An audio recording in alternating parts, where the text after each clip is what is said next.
Hi friends, welcome to కమ్మని రుచులు. ఈ వీడియోలో మనం చుక్కకూర పప్పుని టేస్టీగా ఎలా తయారు చేసుకోవాలో చూద్దాము. ఈ చుక్కాకు తినడం వల్ల మనకి హెల్త్ బెనిఫిట్స్ చాలా ఉన్నాయి. దీన్ని రొటీన్లో అప్పుడప్పుడు యాడ్ చేసుకుంటూ ఉండండి. ఈ పప్పు మనకి రుచిగా, కమ్మగా, తింటుంటే ఇంకా 2 ముద్దలు ఎక్కువగానే లాగిచ్చేస్తారు, అంత టేస్టీగా ఉంటుంది. ఈ పప్పుని నేను చెప్పిన విధంగా ఒకసారి ట్రై చేసి చూడండి. దీనికోసం కుక్కర్లోకి 1 కప్పు కందిపప్పును తీసుకొని దీన్ని 2-3 సార్లు బాగా వాష్ చేసుకోవాలి. ఇక్కడ 1 కప్పు పప్పుకి 3 కప్పులు వాటర్ వేసుకున్నాను. ఇందులోకి 1 కట్ట చుక్కకూరని ఇలా చిన్నగా కట్ చేసి వేసుకున్నాను. ఇందులోకి ఒక 5 పచ్చిమిర్చిని డైరెక్ట్గా వేసుకోవాలి. 1 మీడియం సైజ్ ఉల్లిపాయని ఇలా పెద్ద ముక్కలుగా కట్ చేసి వేసుకోవాలి. 2 చిన్న టొమాటోల్ని వేస్తున్నాను. మీడియం సైజ్ అయితే ఒకటి సరిపోతుంది.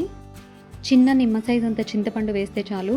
ఇందులోకి కొంచెం కొత్తిమీర, కొంచెం కరివేపాకు వేసుకొని చిటికెడు పసుపు, తగినంత ఉప్పు, కొంచెం జీలకర్ర, 1/2 టీ స్పూన్ నూనె వేసి మూత పెట్టుకొని ఒక 5 విజిల్స్ వచ్చే వరకు వెయిట్ చేయాలి. తర్వాత పప్పు గిత్తె అయినా లేకపోతే మ్యాషర్తో అయినా సరే ఇలా పప్పుని మెత్తగా చేసుకోవాలి, ఇక్కడ చూపించినట్టుగా. పక్కన పోపు కోసం మనం 3 టేబుల్ స్పూన్ ఆయిల్ వేసుకొని 1/2 టీ స్పూన్ ఆవాలు, జీలకర్ర,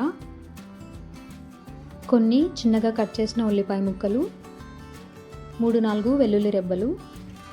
పోపులో ఇలా ఉల్లిపాయలు వేయడం వల్ల పప్పు టేస్ట్ చాలా బాగుంటుంది. ఇందులో కొంచెం కరివేపాకు, 2 ఎండుమిర్చి చీలికలు వేసుకొని గోల్డెన్ బ్రౌన్ కలర్ వచ్చే వరకు ఇలా ఫ్రై చేసుకొని దీన్ని పప్పులో యాడ్ చేసి ఒకసారి పప్పుని కలుపుకొని వేడి వేడి అన్నంలోకి సర్వ్ చేసుకోవడమే. ఈ వీడియో మీకు నచ్చినట్టయితే లైక్ చేసి మన ఛానల్ని సబ్స్క్రైబ్ చేసుకోండి.